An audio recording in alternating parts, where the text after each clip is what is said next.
Hello friend, हमारी आज की कहानी है बेरोजगार लड़कों का दर्द। रामानंद आज बहुत प्रसन्न था। घर से उसकी माँ सुलोचना ने उसे दही और गुड़ खिलाकर भेजा था। आज उसे लग रहा था जैसे कि उसके जीवन के समस्त परिश्रम का फल उसे मिलने वाला है। समान कद काठी का, गेहूं रंग का एक सुंदर युवा था राम, स्वभाव से बहुत ही मधुर और मेहनती। राम सब उसे यही कहकर बुलाते थे। वो सीधा कॉलेज के प्रधानाचार्य कक्ष में पहुंचा। आसपास के सारे देहात में सबसे बड़ा कॉलेज था। ये इंटर कॉलेज और डिग्री कॉलेज एक साथ ही थे। राम ने यहीं से शिक्षा पूर्ण की थी। भदऊ के सहसवान देहात का बीएचयू था ये विद्यालय। समस्त देहात के बच्चे इन दोनों विद्यालयों से ही पढ़कर निकलते थे। राम डिग्री कॉलेज के प्रधानाचार्य कक्ष में जाकर कुर्सी पर बैठ गया। अभी प्रधानाचार्य मिश्र जी नहीं आए थे। कुछ देर बाद धोती कुर्ता पहने 50 वर्ष से ऊपर के मिश्र जी कक्ष में आए। राम ने तुरंत उनके चरण स्पर्श किए। मिश्र जी ने आशीर्वाद दिया और अपनी कुर्सी पर बैठ गए। राम चेहरे पर उत्सुकता लिए खड़ा था। मिश्र जी ने उसे बैठने का इशारा किया। राम बैठ गया। मिश्र जी शांत थे और राम की अधीरता बढ़ती जा रही थी। राम ने अधीरता को नियंत्रित करते हुए पूछा, गुरुजी, आज तो मेरी ज्वाइनिंग हो जाएगी। मिश्र जी कुछ कागज पढ़ रहे थे। वो एकदम से जड़वत हो गए। कुछ देर कागज को ही देखते रहे और फिर बेहद ही मलिनता के साथ बोले, राम, वो ज्वाइनिंग तो हो गई कल ही। पांडे जी आए थे, भदऊ से करवा गए। राम की आंखों के आगे जैसे अंधेरा छा गया। उसे कुछ समझ नहीं आया। उसने स्वयं को नियंत्रित करते हुए प्रश्न किया, कैसे गुरुजी, किसको ज्वाइन करवा दिया? मैं कुछ समझा नहीं। मिश्र जी हाथ जोड़ने की मुद्रा में बोले, मुझे माफ कर दे राम, मैं कुछ नहीं कर सका। पता नहीं क्या सेटिंग की पांडे जी ने। अतनौली का वो जो लड़का तुम्हारे साथ ही पढ़ता था ब्रजेश, उसको ही ज्वाइन करवा दिए। पांडे जी के दादाजी ने कॉलेज की स्थापना की थी तो आज तक प्रबंधक उनके परिवार के हाथों में चला आ रहा था। भदऊ का एक संपन्न परिवार था पांडे जी का। राम की आंखों में पानी आ गया था। वो अपने दोनों हाथों को आपस में मसल रहा था। मिश्र जी अपनी कुर्सी से उठकर उसके कंधे पर हाथ रखकर कहा, सब दुष्ट हैं। पता लगा कि पांडे जी ने 8 लाख रुपए लेकर ज्वाइन करवाया। मैंने पूछा तो बोले कि शिक्षा अधिकारी से लेकर ऊपर तक देना पड़ेगा। राम कहाँ से देता? अब हमें तो कॉलेज चलाना है ना। राम का मन कर रहा था कि जी भर को रोए चिल्लाए, लेकिन उसने संयत होते हुए कहा, गुरुजी, पिछले 5 वर्ष से मैं यहाँ सेवाएं दे रहा था, कुछ नहीं लिया। जब पांडे जी को जरूरत होती वो बुलवावा भेजते थे। उनके घर की भी चाकरी की, बल्कि उनके रिश्तेदारों तक के यहाँ जाकर चाकरी की, इस आशा में कि एक बार यहाँ बाबू की पक्की सरकारी नौकरी मिल जाए। मुझे ही पता है गुरुजी, मेरी माँ ने कैसे दिन काटे हैं, अब क्या कहूँ उनसे जाकर। इतना कहते कहते राम की दोनों आंखों से अश्रुधारा बह निकली। मिश्र जी ने उसके सर पर हाथ फेरते हुए उसे दिलासा देने के अंदाज में कहा, शांत हो जा राम, भगवान नए रास्ते भी खोलता है। मेरी खूब झड़प हुई पांडे जी से, फिर मैंने उन्हें एक शर्त रख दी और वो मान भी गए। अब तू इंटर कॉलेज में पढ़ाना शुरू कर। वो तुझे 5,000 रुपये महीना देने को तैयार हो गए हैं। घर 5,000 बुरे नहीं बेटा। राम ने मिश्र जी को कोई उत्तर नहीं दिया और उनका हाथ कंधे से हटाकर चल दिया। राम स्वयं में ही कॉलेज से बाहर आ गया। कॉलेज से कुछ दूर ही बाग था। राम उसमें आकर बैठ गया। राम के मस्तिष्क में भूत भविष्य दोनों घूम रहे थे। राम के पिता की मृत्यु बचपन में ही हो गई थी। कई संतानों में यही एक संतान जीवित रही थी। पिता की मृत्यु के बाद राम की माँ सुलोचना ने ही पाला राम को। वो गांव में मेहनत मजदूरी करती थी। ब्राह्मण होने के कारण हर घर में मजदूरी नहीं करती थी, लेकिन गांव समाज का सहयोग भी बहुत था। सुलोचना ने कभी भी अपने सम्मान पर कोई आँच नहीं आने दी। कोई जमीन जायदाद तो थी नहीं, तो बस मजदूरी ही एक विकल्प था। खाने कमाने को घरों में काम काज किया करती थी सुलोचना। राम ने पढ़ाई पूरी करने के बाद मिश्र जी से एक दिन कहा, गुरुजी कहीं बोलकर कोई नौकरी लगवा दीजिए।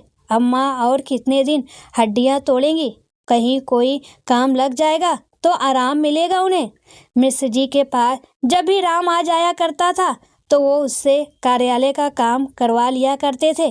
पुराने बाबू अब सेवानिवृत्त होने वाले थे तो बाहर जाने का काम नहीं कर पाते थे या करना नहीं चाहते थे, तो इस तरह के काम भी राम को दे दिया करते थे। मिश्र जी पढ़ाई के समय से ही मिश्र जी को खास लगाव था राम से। वो काफ़ी प्रभावित थे राम की सज्जनता से। मिश्र जी ने कहा, राम बाबूजी रिटायर होने वाले हैं 2 साल बाद, फिर ये जगह खाली हो जाएगी। मैं कहता हूँ तू रोज आ और काम देख। पांडे जी की दृष्टि में भी आ जाएगा तो वो भी तेरे बारे में ही सोचेंगे। और मेरी बात भी हो गई है उनसे इस संबंध में। शहर जाकर 5-4 हजार की नौकरी लग भी गई तो 1000 तो उसमें से आने जाने का ही खर्चा आ जाएगा। आगे का तेरा विवाह भी होगा, बच्चे भी होंगे, कैसे करेगा?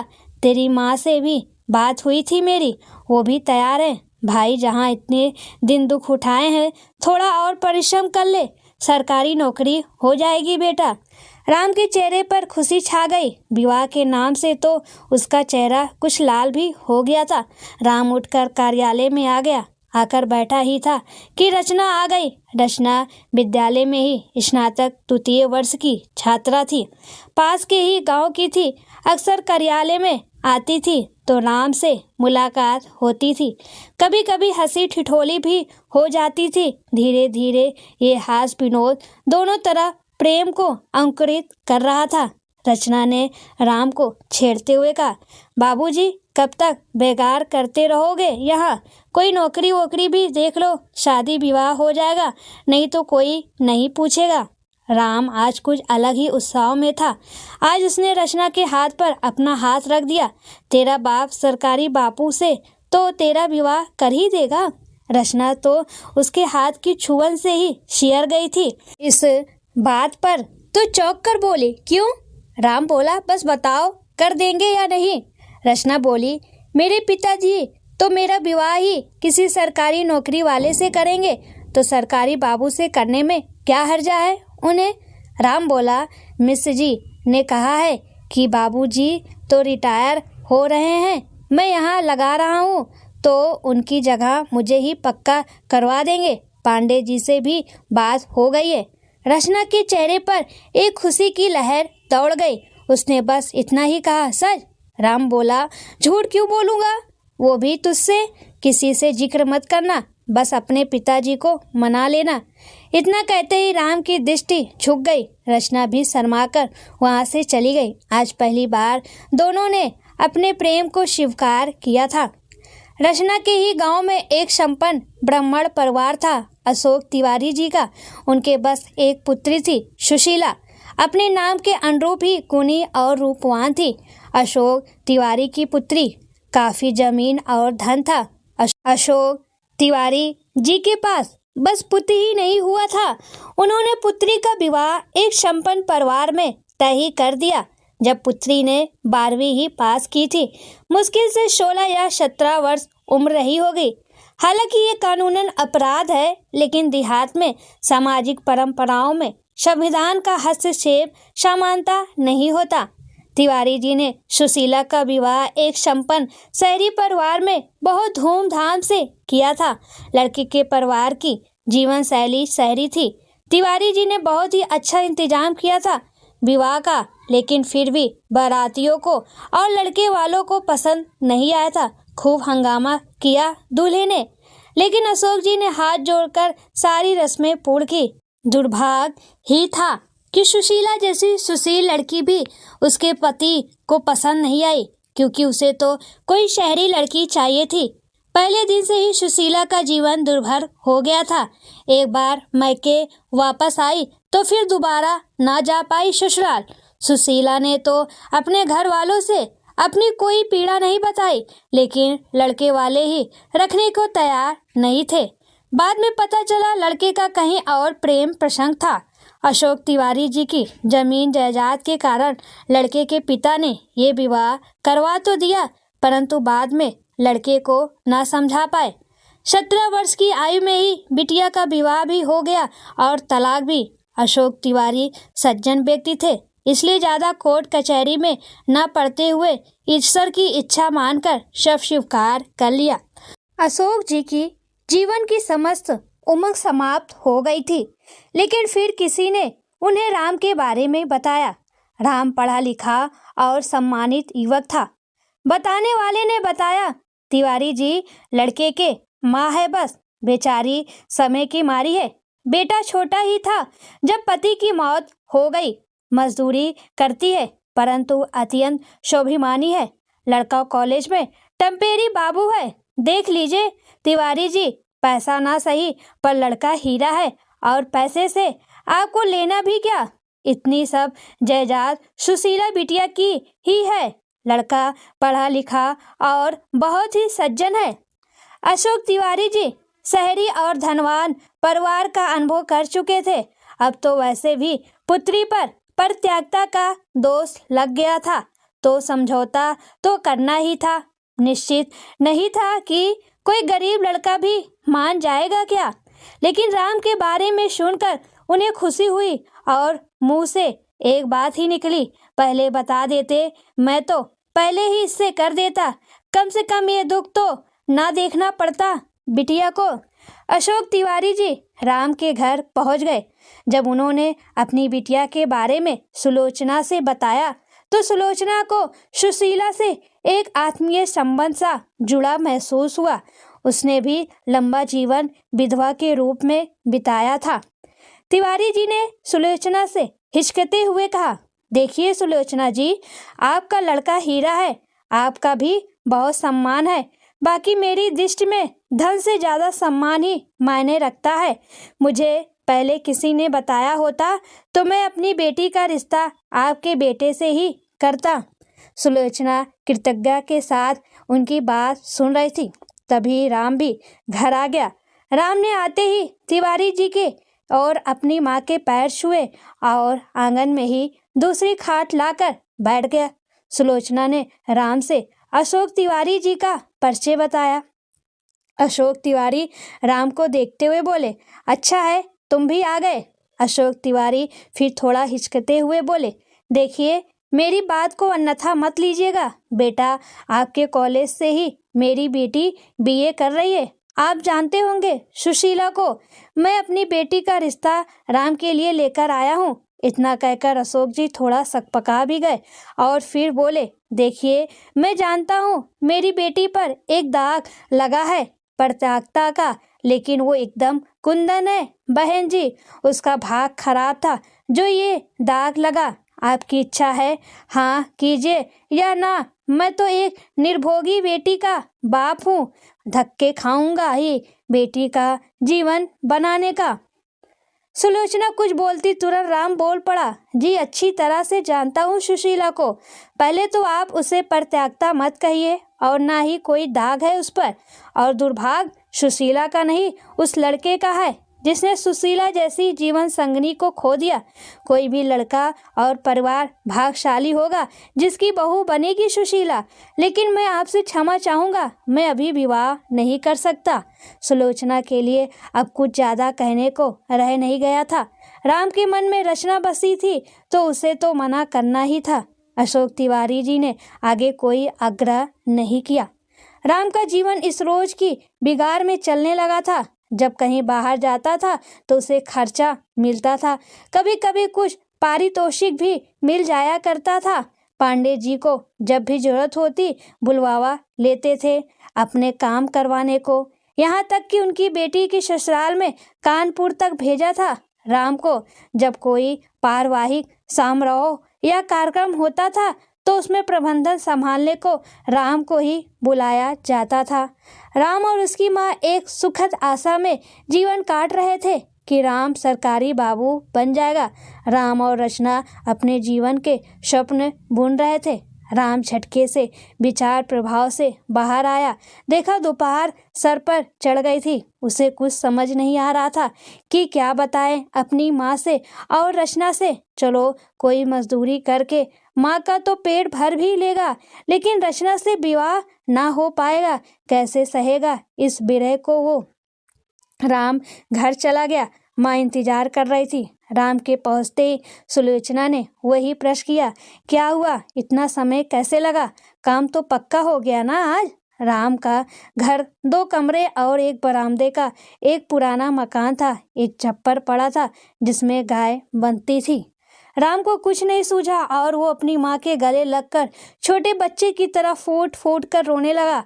सुलोचना को समझ आ गया था कि कुछ अनर्थ हो गया है। जैसे तैसे सुलोचना ने राम को शांत किया और तब उसने सब कुछ बता दिया। सुलोचना पर जैसे वज्रपात हो गया था। वो भीतर से एकदम बिखरी थी, लेकिन राम की हालत देखकर उसने स्वयं को नियंत्रित किया और बोली, बेटा, ना ही तो सब नौकरी करते हैं और ना ही सब सेठ होते हैं। तेरी माँ ने तो मजदूरी की है, लेकिन सम्मान में कोई कमी नहीं आने दी। तू परेशान मत हो। अब इस कॉलेज का चक्कर छोड़ और कोई अलग नौकरी देख ले। भगवान सब भला करेंगे। इतनी सी बात से इतना परेशान हो रहा है। मैं तो वैसे भी खुश ना थी इस बाबूगिरी से। गांव से बाहर निकलेगा तो कुछ नया सीखेगा। चल अब खाना खा ले। पागल, छोटी सी बात पर इतना रोए जा रहा है। राम को कुछ दिलासा मिली थी, लेकिन उसका मन अभी भी विचलित था। थोड़ा बहुत खाकर दोनों सोने चले गए। राम रोज घर से निकलता और उसी ही बाग में जाकर बैठ जाता था। आज भी राम जैसे ही घर से चलने को हुआ तो सुलोचना ने राम को रोका और अपने पास बिठाया। सुलोचना राम से बोली, राम, परसों अशोक तिवारी जी मिले थे। एक बार फिर बोले उनकी लड़की के बारे में। राम, ये मत समझना कि मैं उनकी संपत्ति के कारण तुझे उनकी लड़की से विवाह करने को कह रही हूँ। राम, मैंने तेरे पिता के बिना जीवन बिताया है, एक विधवा के रूप में। एक विधवा से भी ज़्यादा मुश्किल जिंदगी होती है उसकी, बेटा, जिसे उसका पति त्याग दे। जब से उसके पिताजी ने उसके बारे में बताया था, तब से ही एक अलग ही रिश्ता सा जुड़ गया उस बच्ची से। बस पता नहीं क्यों उसका दर्द मुझे मेरा दर्द लगता है। देख ले बेटा, शादी तो करनी ही है। कोई भी नौकरी करके काम चल ही जाएगा। मत लेना उनकी संपत्ति, और तू भी तो उसकी बड़ाई करता है। राम से कुछ जवाब देते नहीं बना। वैसे भी अब रचना से उसकी शादी होगी ये तो असंभव ही था, लेकिन मन आशाओं की डोर को नहीं छोड़ता है। राम कुछ नहीं बोला और बाहर निकल लिया। राम फिर से उस बाग में ही आकर बैठ गया। इस दौरान बाग में कोई नहीं रहता था और बाग सड़क से हटकर भी था, तो राम को यहाँ शांति मिलती थी। राम अपने में तल्लीन बैठा था। तभी एक आवाज ने उसका ध्यान तोड़ा। बाबूजी। राम ने देखा ये सुशीला थी। राम मिश्रित बोला, तुम यहाँ क्या कर रही हो? कोई देखेगा तो क्या कहेगा? सुशीला बोली, बाबूजी, ये हमारा ही बाग है, इसलिए मुझे देखकर कोई कुछ नहीं सोचेगा। लेकिन आप जो रोज यहाँ आकर बैठते हो, इससे जरूर लोग ये सोचने लगेंगे कि बाबूजी भांग फूकने लगे हैं। राम बोला, बाबूजी कहकर मजाक उड़ा रही हो मेरा? अब कहाँ बाबूजी रहा मैं? सुशीला बोली, हमने तो आपको ही देखा कॉलेज में बाबूजी की कुर्सी पर, तो यही तो बोलूंगी। राम बोला, अब नहीं देखोगी, सरकारी बाबू आ गया, अब उन्हें कोई जरूरत नहीं इस बेकार करने वाले बाबू की। इतना कहते ही राम की आंखें सजल हो गई। सुशीला ने ताना मारते हुए कहा, कहते हैं मर्द मजबूत होते हैं, लेकिन बाबूजी आपको देखकर ये बात गलत लगी। मुझे देखिए बाबूजी, छोटी सी उम्र में क्या कुछ नहीं सह लिया। लोग मुझे परताका की दृष्टि से देखते हैं, लेकिन मैं अपनी जिंदगी को आगे लेकर जा रही हूँ। फिर भी अब भगवान ने जीवित रखा है तो कुछ लिखा ही होगा, देखते हैं वो अच्छा है या बुरा। राम ने सहानुभूति पूर्वक कहा, बेवकूफ हैं जो तुम्हें परित्यागता समझते हैं। कुछ देर मौन रहने के बाद राम ने कहा, मुझे क्षमा कर देना सुशीला। सुशीला बोली, किस बात की क्षमा बाबूजी? राम बोला, मैंने तुम्हारे रिश्ते को मना किया। सुशीला बोली, इसमें क्षमा की क्या बात बाबूजी? जिसने ब्याह करके ठुकरा दिया उसने तो एक बार भी क्षमा नहीं मांगी। आप किस बात की क्षमा मांगने लगे बाबूजी? राम ने दृष्टि चुराते हुए कहा। सुशीला, कैसे बताऊं? मेरे जीवन में कोई और थी, उस स्थिति में मैं हाँ कैसे करता? सुशीला बोली, शुरू में नहीं पता था लेकिन बाद में पता चला। लेकिन जब मेरे पिता ने बताया कि आपने मेरे बारे में क्या कहा, और मैंने कॉलेज में भी देखा जब सब लोग मुझे बस सहानुभूति की नज़रों से देखते थे, तो आपने कभी भी ऐसा नहीं किया। हमेशा बस दूसरी लड़कियों की तरह ही मुझे लिया। नहीं तो बाबूजी, पिछले कुछ दिनों से ऐसा लगने लगा है कि जैसे मैं कोई अपराधीन हूँ या फिर कोई बेचारी अपाहिज, जिसे देखकर या तो दुख जताओ या फिर बस दूर हट जाओ कि कहीं इसकी मनहूसियत का साया ना पड़ जाए। इतना कहते कहते सुशीला की आंखें गीली हो गई थी और लाल भी थी। सुशीला बोली, बाबूजी, आपने एक स्त्री के सम्मान और भावनाओं को समझा। आपके लिए बहुत सम्मान है मेरे मन में। सुशीला ने एक संक्षिप्त मौन के उपरांत प्रश्न किया, क्या एक नौकरी इतना महत्वपूर्ण है कि ना मिली तो सब खत्म हो जाएगा? राम बोला, आपके पास जायदाद है, पैसा है, आप नहीं समझोगी। सुशीला बोली, चलिए छोड़िए, जिस काम के लिए आई हूँ वो तो कर दूँ। इतना कहकर सुशीला ने मोबाइल फ़ोन निकाला। राम ने देखा तो सुशीला बोली, पिताजी का है, जब खेत या बाग में जाती हूँ तो ले आती हूँ। रचना आपसे बात करना चाहती है, कर लो। राम बोला, क्या बात करूं और क्या कहूं? सुशीला बोली, वो कुछ सुनाना नहीं बल्कि बताना चाहती है, सुन लीजिए। राम बोला, क्या? सुशीला ने फ़ोन लगाकर राम को दिया, सुन लीजिए। राम ने हेलो कहा। रचना बोली, कैसे हो आप? राम बोली, ठीक हूँ। रचना बोली, पता चला तुम्हारी नौकरी किसी और को मिल गई? राम बोला, हाँ। रचना बोली, मेरे पिताजी ने मेरा विवाह पक्का कर दिया है, वैसे अब और ज़्यादा मना नहीं कर सकती थी मैं। राम वैसे रचना को पाने की आशाएं छोड़ चुका था, लेकिन ये बात सुनते ही उस पर और कष्ट हो गया। वो हकला कर बोला, क्या क्या कह रही हो रचना? मेरा क्या होगा? रचना बोली, अब मैं कुछ नहीं कह सकती। देखो, कुछ भी ऐसा मत करना जिससे मैं बदनाम हो जाऊं। राम को ये सुनकर झटका लगा। उसके मन में ख्याल आया कि क्या बस इतना ही विश्वास था उनके रिश्ते में जो आज रचना को ऐसा कहना पड़ रहा है उससे। राम ने कहा, रचना तुम खुश रहो, मेरे लिए जरूरी है। मेरे और तुम्हारे बारे में तो अब मेरे मन में भी ख्याल नहीं आएगा। राम शायद कुछ और भी कहना चाहता था, लेकिन फ़ोन कट गया था। राम ने फ़ोन सुशीला को दिया। सुशीला ने राम से फ़ोन लेते हुए कहा, अब तो वो जो जेब में पुड़िया रखी है उसे खा ही लो बाबूजी। राम ने आश्चर्य मिश्रित दृष्टि सुशीला पर डाली। सुशीला बोली, वैसे बाबूजी एक बात बताइए, आपको नौकरी ना मिलने का दुख है या रचना से बिछोह का? राम ने दृष्टि नीचे ही रखी। सुशीला बोली, आपके प्रेम का सम्मान करती हूँ बाबूजी, लेकिन क्या प्रेम बस रचना से ही है, अपनी माँ से नहीं? क्या बस रचना तक ही थी आपकी जिंदगी? राम बोला, क्या लाभ इन सब बातों का? सुशीला बोली, लाभ तो कुछ नहीं बाबूजी, लेकिन जहर खाकर मर ही रहे हो तो मन की सारी शंकाओं तो दूर करते जाओ।